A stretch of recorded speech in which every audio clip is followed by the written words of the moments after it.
The alarm blared at 4 a.m., a shrill cry slicing through the pre-dawn silence. Sarah jolted upright, heart pounding, her small apartment in Chicago's South Side still cloaked in darkness. The city outside her window was a murmur of distant sirens and the occasional rumble of an early bus. She rubbed her eyes, fighting the weight of sleep, and muttered, "This is insane." Yet, something about the challenge, wake up at 4 a.m. for 30 days and change your life, had hooked her. A viral video of Muniba Mazari, a woman whose voice carried both steel and warmth, had planted the seed. "Your life begins when you choose to begin," Muniba had said, her words lingering like a dare. Sarah, stuck in a cycle of dead-end jobs and fading dreams, needed a spark. So, here she was, day one, dragging herself out of bed. She wasn't alone in her struggle. Across town, in a cramped studio apartment, Jamal flicked on his bedside lamp, squinting at the harsh light. A single father and night shift security guard, he'd seen the same video during a break at work. Muniba's story, her resilience after a life-altering accident, hit him hard. "Kindness is your legacy," she'd said. Jamal, raising his 8-year-old daughter, Aisha, on his own, felt the weight of that. He wanted to be more for her, to break free from the grind that left him too tired to be the father she deserved. The 4 a.m. wake-up was his gamble, a promise to himself to carve out time for something better. Sarah stumbled to her kitchen, brewing coffee so strong it could wake the dead. She was 29, a graphic designer who'd once dreamed of creating art that moved people. Now, she churned out soulless logos for clients who barely paid. Her sketchbook, once brimming with vibrant ideas, hadn't been touched in months. The 4 a.m. challenge was her last-ditch effort to reclaim that fire. She opened her laptop, the screen's glow harsh against the dark, and started sketching. No plan, just instinct. Lines became shapes, shapes became faces, strangers she'd seen on the subway, their eyes heavy with untold stories. She lost herself in it, the world fading until the clock read 6 a.m. For the first time in years, she felt alive. Jamal's morning was different. After his night shift, he'd normally collapse into bed, but today he stayed up. He sat at his tiny kitchen table, Aisha still asleep in the next room, and wrote. Not a journal, not a to-do list, but a letter to his daughter. "Aisha," he began, "I'm trying to be better for you." He wrote about his dreams of opening a small bakery, a place where she could grow up surrounded by the smell of fresh bread, not the stale air of their rundown building. The words poured out, raw and honest, until Aisha's alarm buzzed. He tucked the letter away, unfinished, and got her ready for school. "You okay, Daddy?" she asked, her big eyes catching the exhaustion he tried to hide. "Better than okay," he lied, smiling. Days passed, and the 4 a.m. routine took hold. Sarah's sketches grew bolder, filling pages with portraits of people she'd never spoken to but felt connected to: bus drivers, baristas, the homeless man who sat outside her building every morning. She started noticing them more, their small gestures of kindness. The barista who slipped an extra cookie to a tired mom, the driver who waited an extra second for an elderly passenger. Inspired, she began leaving anonymous notes around the city, simple messages on bright paper. "You are enough. Your smile matters." She'd tuck them into bus seats or tape them to lampposts, her heart racing with a mix of fear and excitement. What if someone saw her? What if they laughed? But no one did. Instead, she overheard strangers talking about the notes, their voices tinged with wonder. "Someone out there cares," a woman said at the coffee shop. Sarah hid her smile, her chest tight with something new purpose. Jamal's mornings became sacred. After dropping Aisha at school, he'd head to a community center offering free business workshops.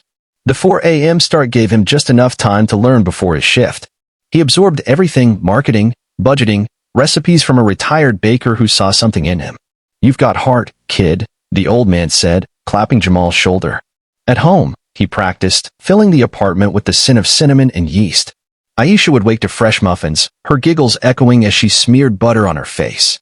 But the letters to her grew harder to write. He wanted to promise her the world, but doubt crept in. What if he failed? What if the bakery was just a pipe dream? Still, he kept waking at 4 a.m., driven by Muniba's words. Your struggles are your strength. Their paths crossed on day 15, though neither knew it. Sarah, rushing to catch a bus, dropped one of her notes. It fluttered to the ground near Jamal, who was walking Aisha to school. Aisha picked it up, reading aloud, "Keep going. You're stronger than you know." She grinned at her dad. "This is for you, Daddy."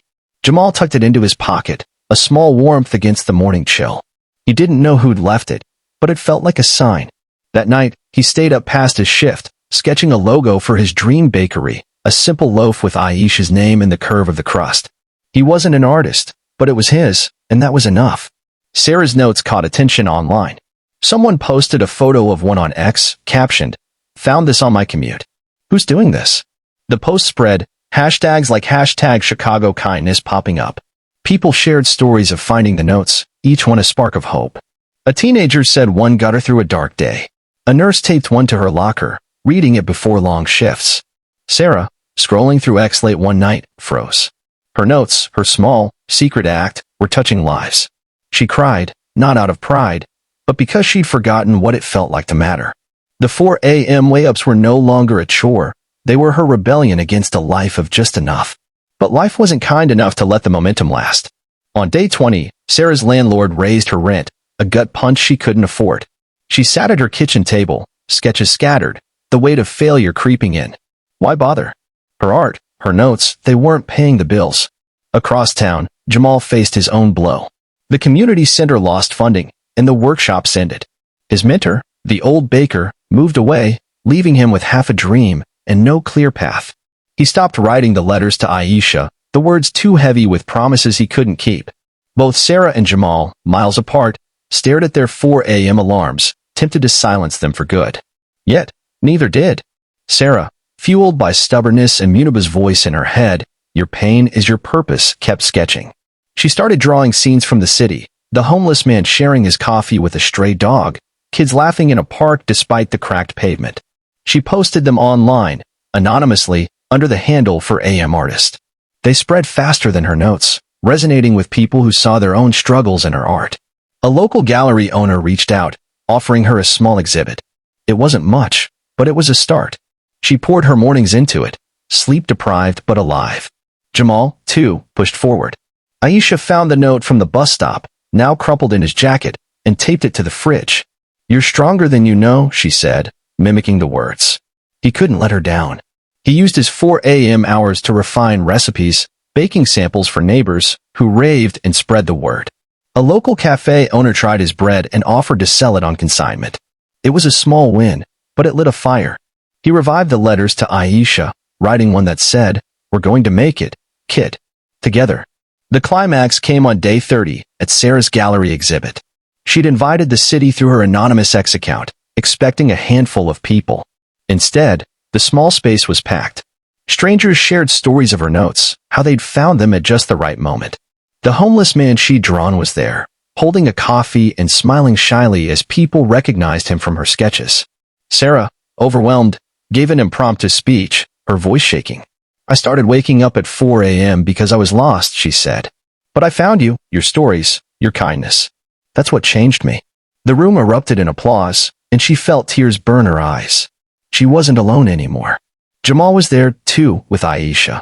He'd seen the hashtag Chicago kindness posts and brought his bread to share, a small gesture of his own. When he saw Sarah's art, he recognized the note from the bus stop in one of her sketches. He approached her after, Aisha tugging his hand. "You're the note lady," Aisha said, beaming. Sarah laughed, kneeling to her level. "And you're the reason I keep going," she said, glancing at Jamal, who nodded, understanding. They talked for hours, two strangers bound by early mornings and a shared hunger for more. The story didn't end with a grand triumph. Sarah's exhibit led to freelance work, enough to keep her apartment. Jamal's bread sold out at the cafe, and he saved for a small food cart, naming it Aisha's Loaf. They kept waking at 4 a.m., not because it was magic, but because it was theirs, a quiet rebellion against despair. They became friends, sharing coffee and dreams, their small acts rippling outward. Chicago felt warmer, not because of grand gestures, but because two people chose to see the humanity around them. Muniba's words echoed in their hearts. "Be kind, be selfless, and the world will change with you." And so, it did.